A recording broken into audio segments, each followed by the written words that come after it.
So this is the self-development with tactics book.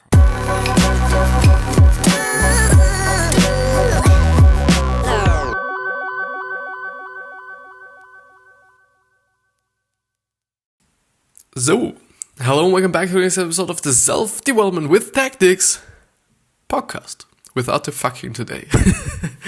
Yeah, I'm always wondering, again, I've been talking about this quite before, but I always wonder even if I should actually just make my podcast explicit, or if it's fine if it's, stays like this, or if I just, particularly have to. I don't know, this is the thing. Maybe someday somebody comes up to me and says, okay, if you just wanna do your podcast, if you want to go on with the podcast, you just have to, show that there are some words and some phrases in it that are not for youth. So, but I'll just let it be like it is for now. I remember nothing, but I do just, never mind. I was just searching for my cap actually, because it never mind. I'll let it be like this. Today my Beatle is also great. Beatles were cool, I think. I haven't just, listened to some of their songs, but yeah, it's not my time span. It wasn't my time span. Never mind. We will go ahead with hashtag girlboss, which is actually quite a great book for me, because I haven't been quite,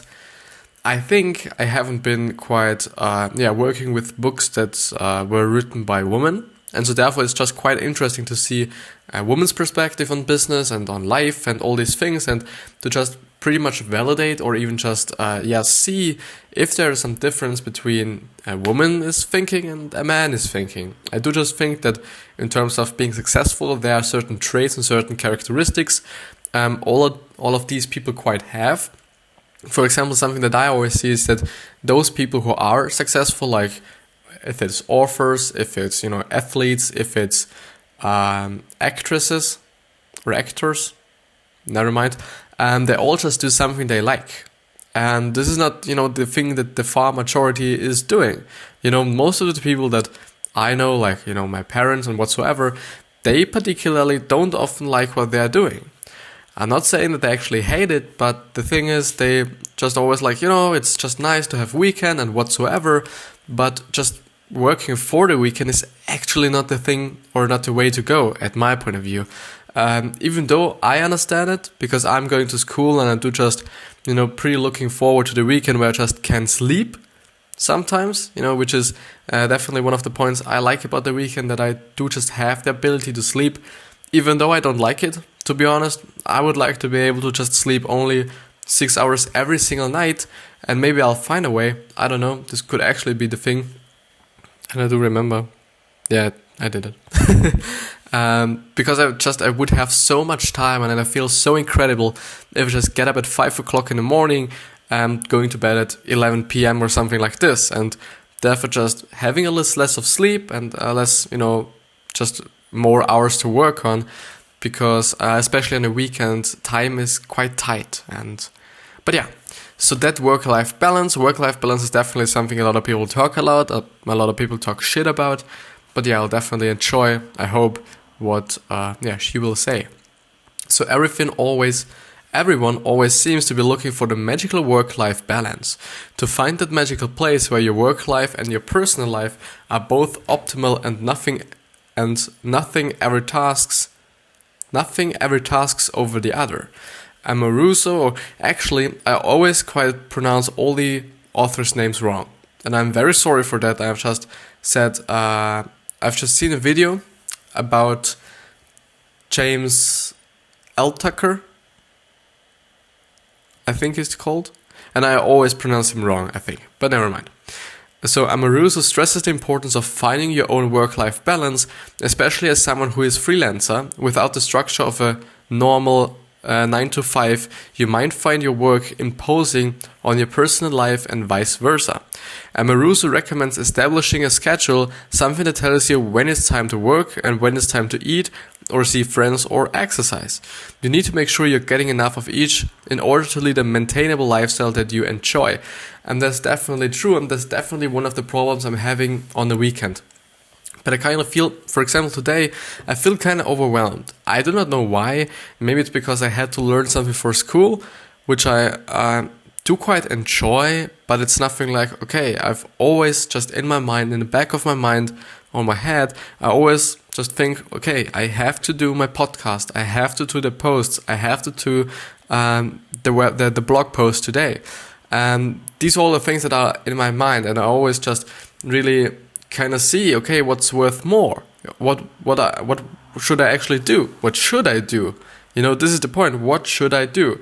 Should I first of all learn, which I actually did today? So I did just learn, and now I'm just making the podcast and the posts I did before I was eating.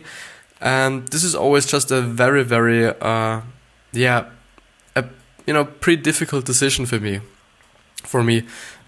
because I pretty like school and I pretty like to learn. You know, this is the whole fucked up part of the whole thing, because I'm not like, okay, I will just do my podcast and my posts and whatsoever, and school is just, you know, shit, and I just let it be what it is.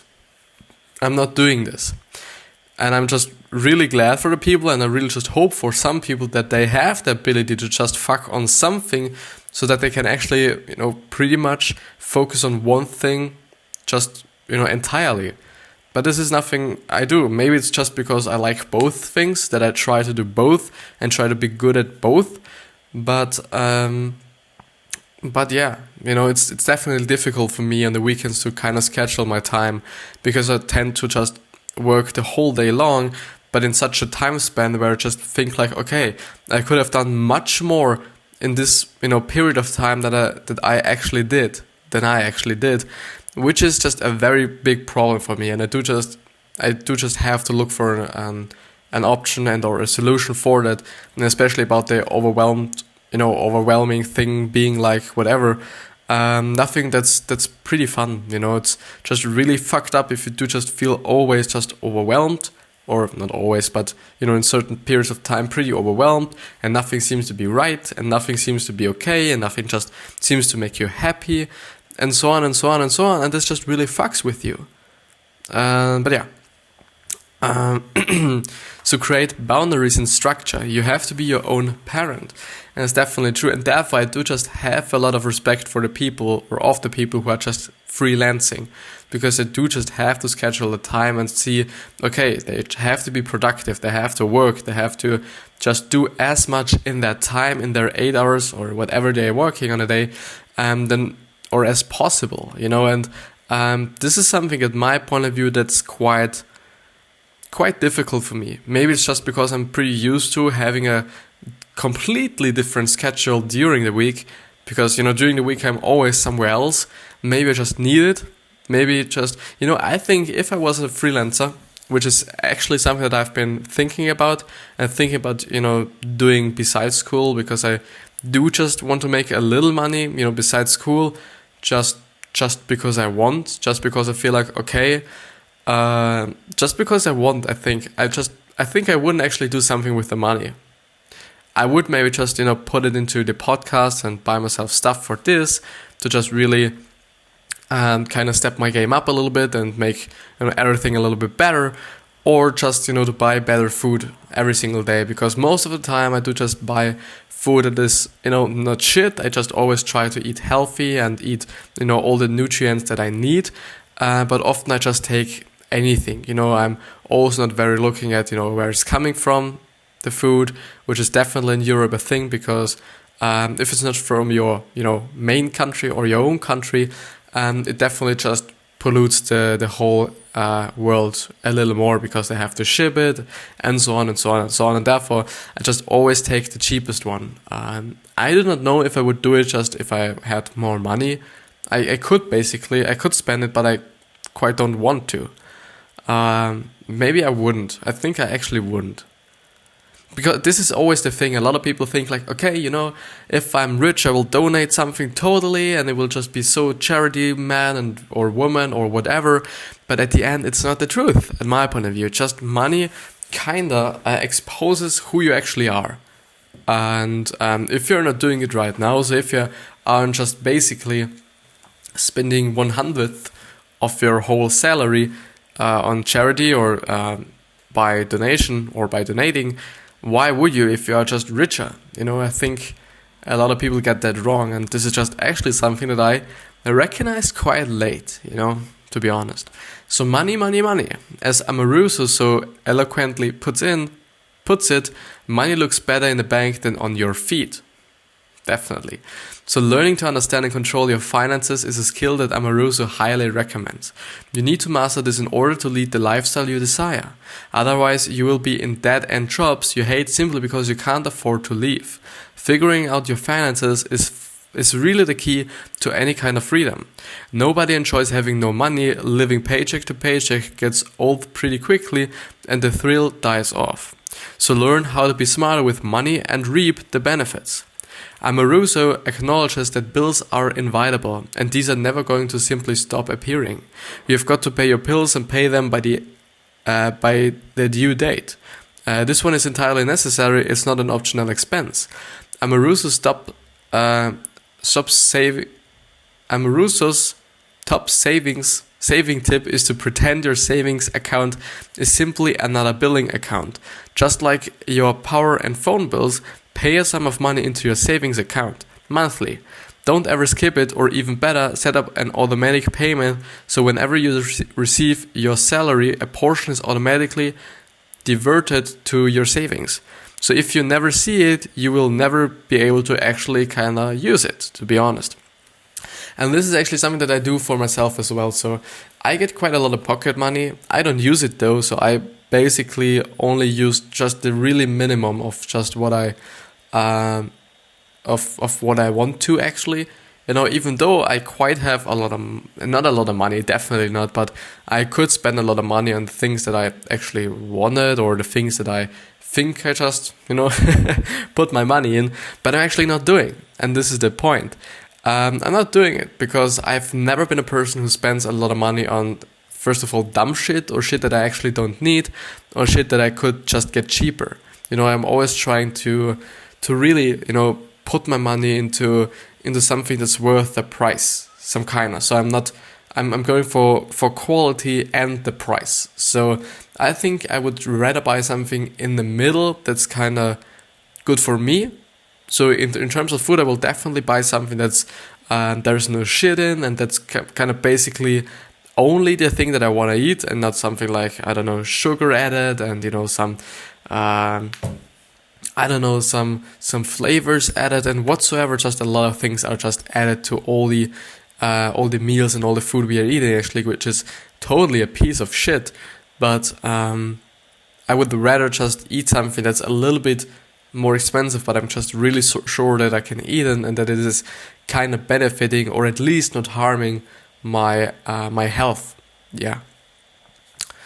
And in terms of the automatical payment, I think I always just put away, I think, more than the half. I think actually 60% of what I get as pocket money into my savings box, or it's actually some kind of a wallet.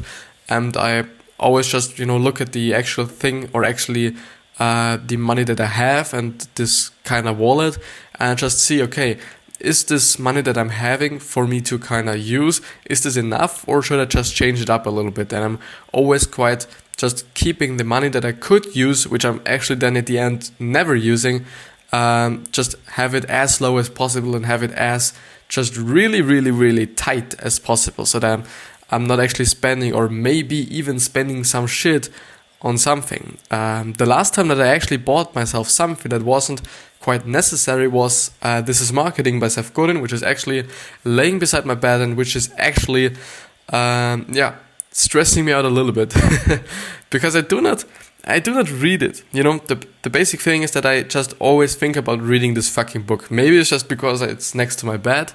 The problem is, during the week I do not preference it in terms of my time. And this is the point. I hate the people, not hate, but I do not understand the people who say, okay, I do not have the time, and this is not possible for me and whatsoever. And then you ask, okay, why don't you just have less leisure time? And then they say, no, I can't just do this because this would just break me and whatsoever. And then I say, okay, then just don't play as much video games or something. And then I say, no, I just need this, sometimes, after a really long day, you just need this and whatsoever. But the thing is, people often don't realize that they actually spend a lot of fucking time on things that just don't matter, For them, it might, I really don't want to say that playing video games and watching TV and so ever is something that you should completely not do. If you feel like and if you know that you need it, you should definitely do it. But you should actually just be aware of that this is just wasting or taking a lot of time of yours that you could actually put into something else that might get you in another position that you, or where you can actually just say, okay, I don't need any TV, I don't need any video games, I don't need nothing, because my life is so interesting that I just live my life and this is all that I need. The power of thought. There is the everyday kind of magic that we make for ourselves, and that's really not magic at all. It's just recognizing the fact that we control our thoughts and our thoughts control our lives. Amaruso explains that although the idea that we control our thought is simple enough, it's hard to totally understand and embrace. She explains that the universe works in a funny way, and you get back what you put out there, so why not be positive? And Amaruso explains that by visualizing your dreams and goals is only going to get you closer to where you want to be. The universe will likely respond and give you exactly what you desire. To some, visualization may simply sound like rubbish. To some, visualization, never mind, may simply sound like rubbish, something that's too good to be true, but Amaruso truly believes in the power of visualization and its ability to get us moving into the right direction. Yeah, definitely. I think thoughts are just very something that's just so incredible and so incredible precious. And still a lot of people don't notice. And I've been thinking about the whole thought and the whole mindset thing, which is also playing into the hands of, the whole thought experience and thought just discussion. And then I was like, okay, I want to spread this message. I really want to spread this message that having a great mindset and what I actually great mindset in terms of what I think is, and just these just little segments of a mindset that would people or would people's life just benefit. I actually put it out every single day, and I often came to the conclusion that I'm actually just putting out the same shit over and over and over again. Maybe it's just because it's totally because it's just in my brain. It's just what I'm thinking about every single day, and I think this is just what I put out. Even though I'm just using, different words every single time, it's basically or often just the same. And then I thought like, okay, is this something bad? Is this just something that might reduce the amount of my growth that I'm having on, several social media platforms? Or is it actually like, okay, just be patient, which is totally something you should be, and I should be more? Or is it even some kind of good, Is it good that I'm saying these things more often and just pretty much kinda, if I'm thinking about it, making sure that everybody sees it? Because if I'm putting out a post, it doesn't have to be like that everybody who is following me or everybody who is on Instagram and or Facebook and whatsoever is actually seeing it. So, but this kind of leads me to a completely other problem, which is totally something that I read in This is Marketing by Seth Godin, which is that actually trying to help everybody and trying to send the message to everybody is total bullshit. And it makes sense, because not all the people that are just on Instagram or on Twitter or whatever, not all of them are just really willing to get your message or really want to listen and or read your shit. Definitely not. And therefore just really serving the people that are actually interested in what you're doing, which are actually kind of willing to get what you're doing or willing to just read what you're putting out there is the way to go. And it makes sense, because, why would you tell somebody who is just into, penguins, why would you tell him something about elephants? He wouldn't care. He would just, think like, okay, I'll listen to this person and I will just, listen to what he's saying about elephants. But at the end, he doesn't care or she doesn't care. But create momentum, which is the next headline.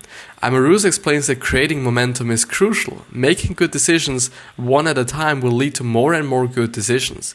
Each time you do something that is going to benefit your long-term goals, such as showing up to work and doing your best, you're creating a momentum that is going to grow and help you reach your goals. Amaruso explains that you can't forget about the littlest things, don't leave any stone unturned, and she promises that your future will be brighter if you put it into the hard yards now. And this is actually true, and I pretty like the sentence, don't leave any stone unturned, or just a little segment, and because it's actually true, and it's actually something that I experienced as well, which is the best thing I can explain with The Dip by Seth Godin as well, which is actually a book. And this book is about, when you should actually quit and when you should actually not quit. And it is an extremely great book, and I totally think...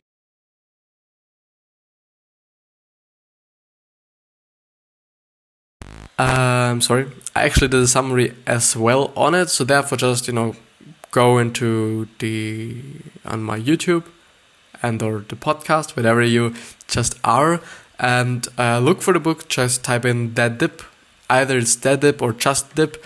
It's an extremely great book. I pretty much enjoyed it, but the thing is, which I actually wanted to say, is that this book was actually one of the books that I never wanted to talk about, even though it was from Seth Godin. And Seth Godin himself, at my point of view, is a very great author and has a very great, worldview. But still I was like, okay, no, I pretty much don't like to go through this because I didn't think that there was something in it I could show you or show myself. But at the end I kind of thought like, okay, no, you know what? I just, try it and just look at it, and it turned out to be a very good book. And this is just the same thing as, pretty much turning every single stone. Just trying everything out, even though you think this is something that you might not like. And even these things that you think that you might like are the things that you might don't like. It is always great to just try everything out, at my point of view, definitely. So focus on the positive things in your life, and you'll be shocked at how many more positive things start happening. But before you start to think you just got lucky, remember that it is magic and you made it yourself. Totally. Introverts versus extroverts. Introverts versus extroverts. So believing that you need to be an extrovert to be successful in this world, whether it's school or work, is an easy assumption to make. But it's essentially not true, because you basically do not have to be famous to be successful. You don't have to be known by quite everybody on this fucking planet to be successful. You don't have to be, And this is the thing. There are a lot of writers, I would say, a lot of blog writers, a lot of people who are just doing some kind of marketing for some kind of firm that quite nobody knows, and they are still successful. If this even is just an example, or even a good example for the introvert and extrovert thing. But yeah, still I think being famous or being known, I would rather say being known is just something good for your success, totally. This is maybe also what I'm going for. I'm just knowing that if people know me, if people trust me, and if people if I'm just not popular, but if just a lot of people know me, this really creates a lot of opportunities for myself to work with brands, to have my own brand rather than besides my personal brand, having a business, and so on and so on. The thing is, doing something in your progress that actually benefits a lot of people and yourself, or actually something that you like, is, at my point of view, the way to go. And this is actually something that I created for myself as well. So I'm doing the podcast, I'm doing the YouTube videos, I'm doing the social media posts, because I think I can create a lot of value for the people on my way up to where I want to be. And this is something that I work for quite. And I think the problem that I'm having, to just, talk a little more, is that in terms of marketing, even though I'm just really interested in marketing and I find that it's just something so extremely interesting, and maybe even I'm just thinking about a dream world, I don't know, there definitely will be some situations where it's not funny to do, but there are some. So I think it is quite a funny job, and it's quite great, and I think I will definitely try it out after school, maybe just interning at a marketing firm and seeing what it is actually like, and also getting more just knowledge myself. But what did I want to say? What? No, I had a very great point. I had a fucking great point. Fuck it. Shit.